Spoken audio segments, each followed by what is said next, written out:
just in case there is a game 7, if there is a game 7, Kevin Pillar will be at a Lids store near the ballpark. We will give you more information at the end of this segment, but here's a little sneak peek. 1 o'clock Eastern time, 399 Queen Street West. It's a brand new Lids store. 1 o'clock Eastern time. You can chat and hang out with KP.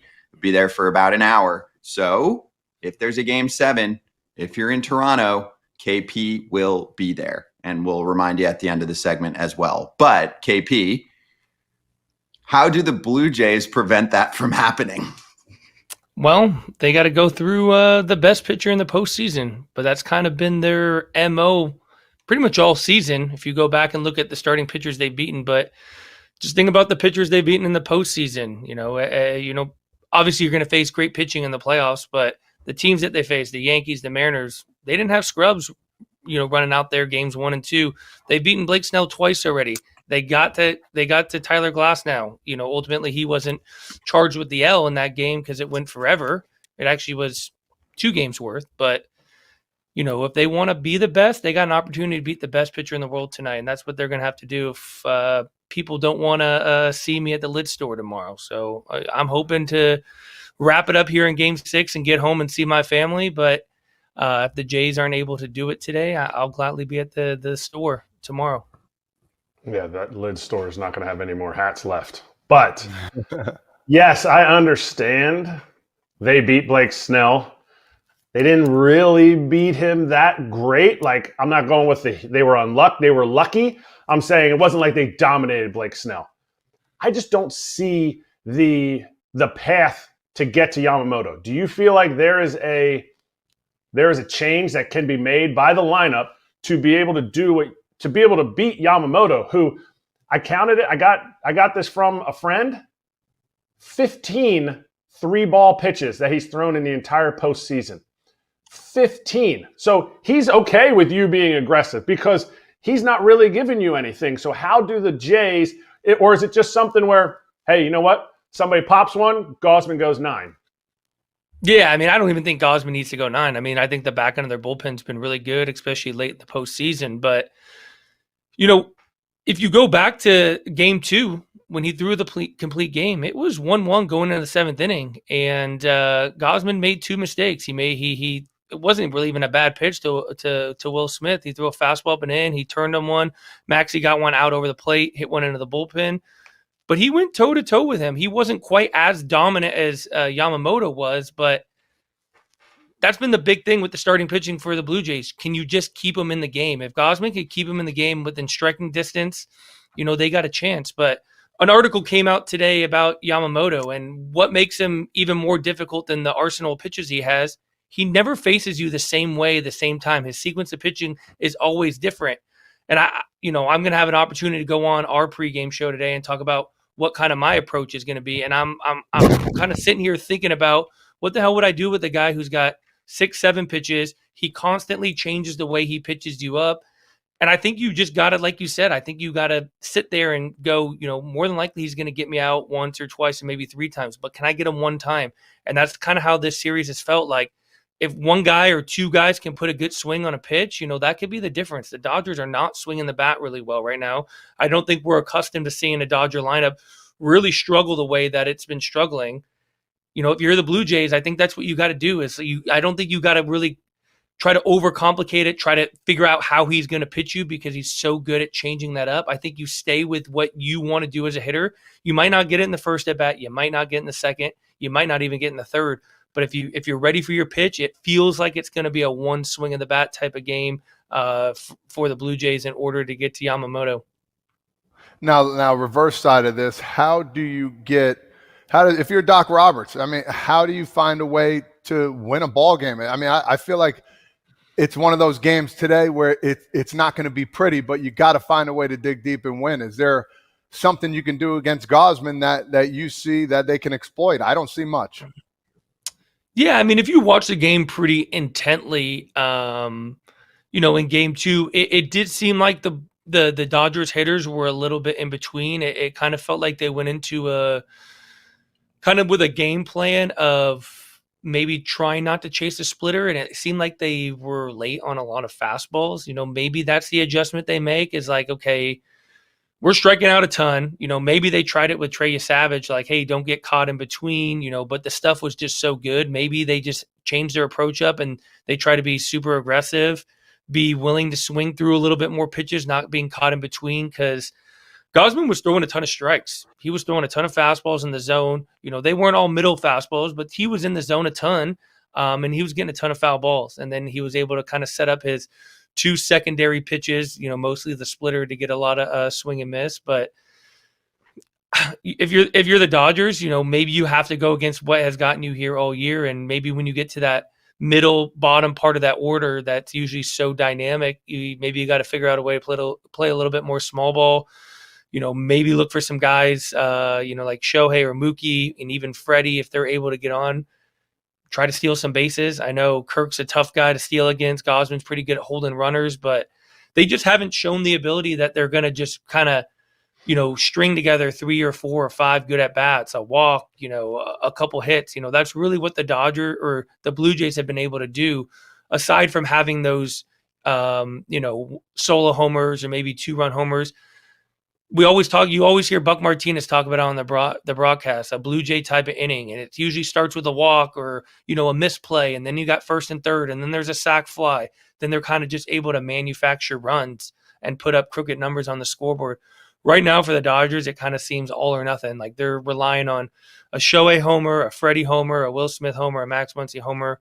I don't know how they're going to be able to kind of manufacture runs against Gausman, who's really good at eliminating base runners, but they're going to have to figure out a way to try to kind of string multiple hits together.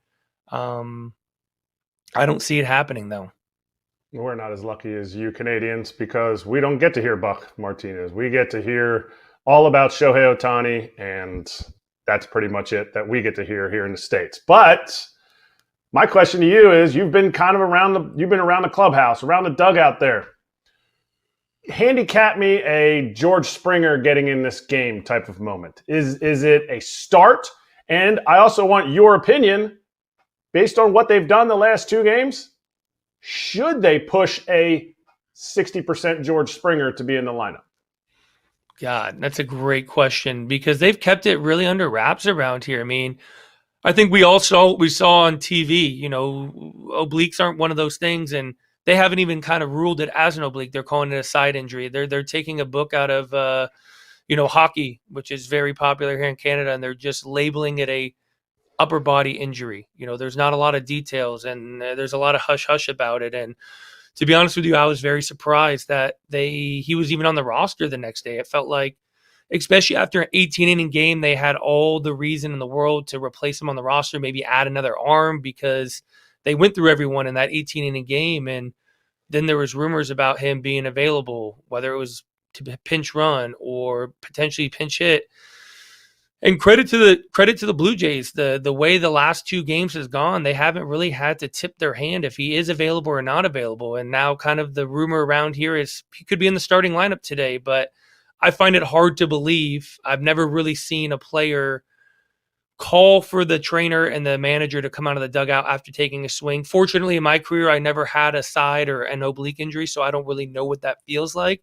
But I've never seen a player leave the game under his own power, under his own guidance with a side injury and be able to bounce back in a day or two. But maybe it was a cramp. Maybe it was something. Maybe there's a lot of gamesmanship going on here. But, as I'm sitting here right now in Toronto, listening to, the local media here, checking my Twitter feed, they're definitely making it seem like there is a possibility that George Springer could be in the lineup at some point. Is it the best decision? I mean, only the Blue Jays and George know how he's feeling. I mean, George Springer at the top of the lineup at 60%, could be a good option. I mean, I think, the blessing in disguise we've all kind of talked about is when George went down, it's given Bo the ability to stay in the game, the entirety of the game, and DH and kind of stay off that knee. And he's been unbelievable what he's been able to do at 60%. Could the Blue Jays potentially have 2 guys rolling out there in the biggest game in recent history for this franchise with guys, probably closer to 50%? Could be interesting. Yeah, definitely. And on the flip side of it, you think of the Dodgers too. Dave Roberts said he's going to do anything it takes to win. I mean, that's simple. Of course, he's going to do that. And he did not rule out Ohtani coming in to pitch. Now, if he DHs, they'll lose that DH spot. What are your thoughts on that? Is there a possibility we might see him tonight? I first of all, I just love we laugh at it, right? The stating the obvious. We'll do whatever it takes to win. Well, I would hope so, because if not, you're going home. No, I don't see a scenario that Ohtani comes in and pitches in this game unless it's to close it out. You're not going to take his bat out of the lineup. There's no one that you can replace him with. I mean, it has to, the stars would have to align. His spot in the order would have to be, had just come up. He would have to have an opportunity to maybe get down to the bullpen. Maybe they figured out a way underneath in the visiting cages there. They could have one of those rollaway mounds.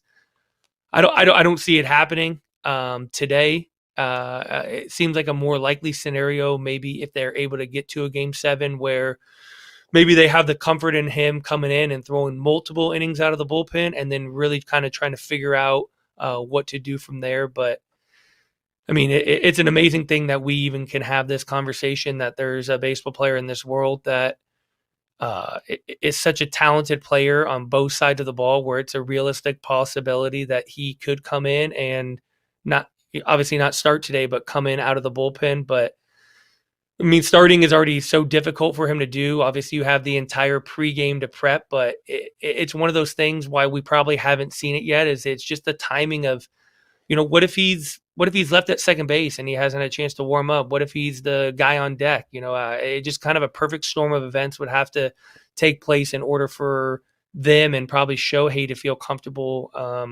having enough time to warm up. Do we believe that Shohei can't win a Gold Glove in right field? Like, let's say it comes in the 9th inning. Roki's already pitched his 3 innings. Yamamoto, and it's a tie ball game. Shohei comes in, throws his inning. They don't have to remove him. They can. No, I don't see. Right.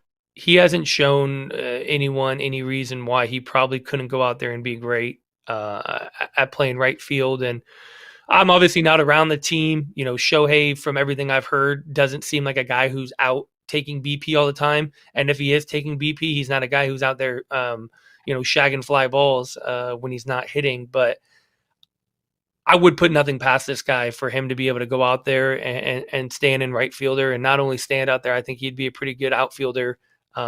He's a freak athlete. You saw kind of what he kind of turned into as a baseball player last year when he didn't have the responsibility of having to pitch. He became the first ever 50-50 guy. He just said, you know what? I don't have to pitch. I can, absorb a little more wear and tear on my body. Let me just go out and steal 60 bases because I can. So I'd put nothing past this guy. All right. Your boots on the ground. Have to ask this. We don't have anybody else in Toronto. Is Toronto a home field advantage for the Blue Jays? Absolutely. Absolutely. I think in terms of crowd noise, I think in terms of buzz, I think in terms of, what, as much as a baseball fan can kind of provide for its home team, I think Toronto's right there at the top of the list when the roof is closed. I don't think there's a better place. But we've talked about this on this show. I've talked about it on every show. I think baseball is a very reactionary sport. Momentum is real, and fan participation and energy and loudness is real. And it's going to be an electric scene from probably the moment the gates open during batting practice through the Canadian anthem, through the American anthem, up until first pitch.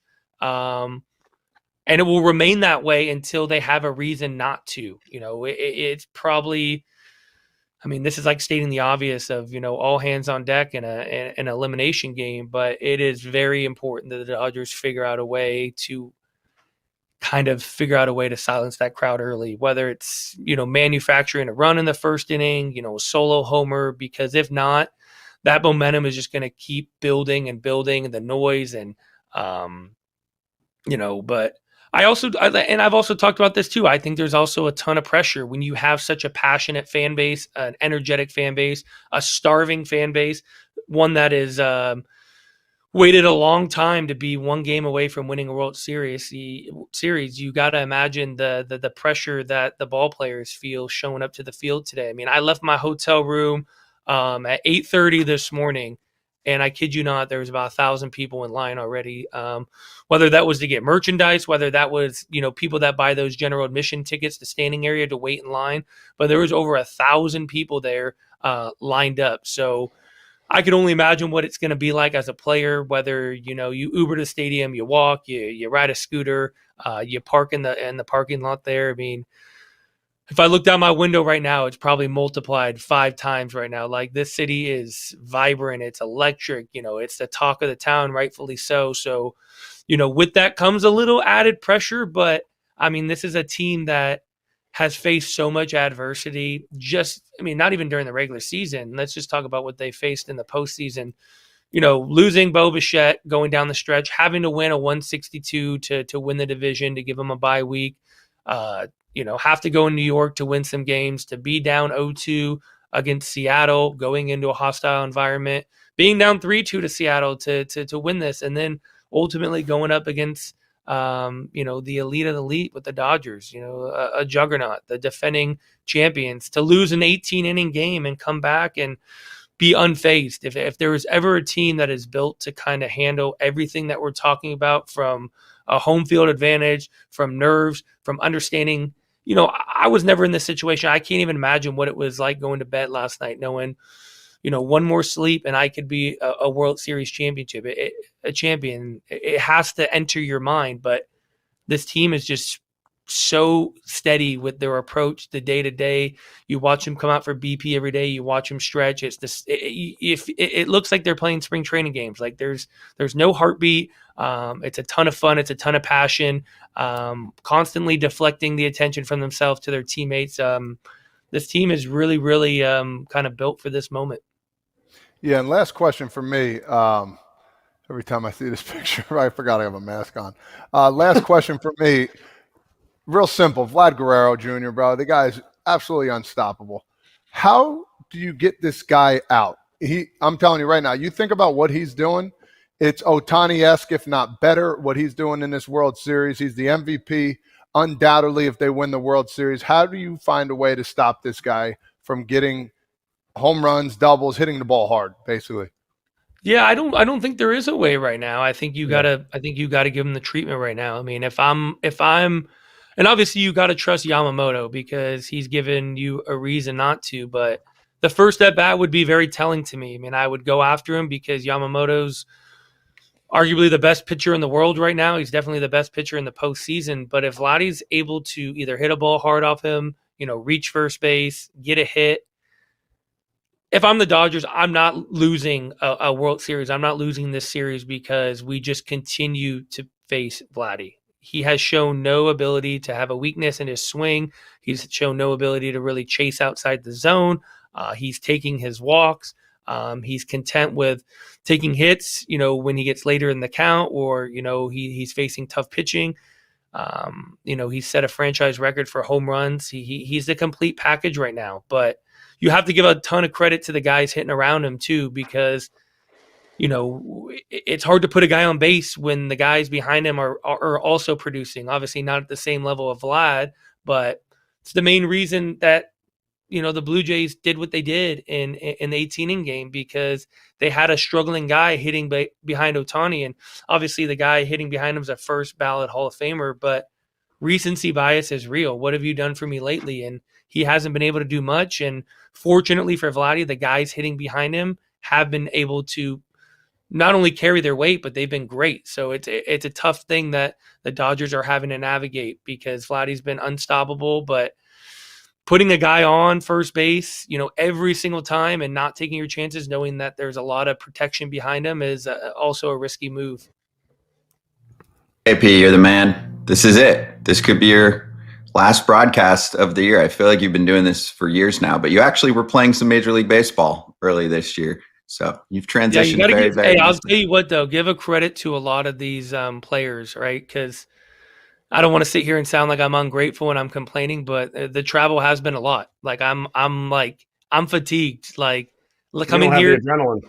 Yeah, I don't have the adrenaline. I mean, I do still feel it when I'm up there, watching the game. And obviously when I'm here, like the fans are still great to me. Like I still like, my heart beats fast for the game. And that's how I know I still care. But this travel has been a lot, man. Like the East to West Coast, the West to East, like probably fell asleep last night at 7:30 and I woke up at 10:30 and I was like, oh man, I had a hard time going to bed. I can only imagine what these players are going through right now. But they're doing a great job. If they are tired, they are hiding it, because I think it's not just me, it's my entire staff that I work with, all the, people that are on the field with the credentials. We all talk about it. We're feeling it. So credit to both teams, because that 18-inning game was real. That was a long day, and then the flights have been long. So kudos to these guys for putting on a show. We're baseball's in a great place.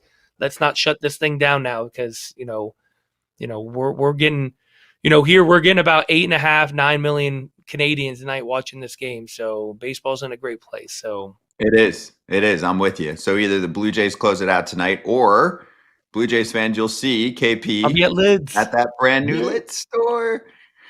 It's 10-minute walk from the ballpark. That is the address. 399 Queen Street West. An hour with KP. Go say hi and tell him how much you love him on Foul Territory and on Sportsnet Pre and Post.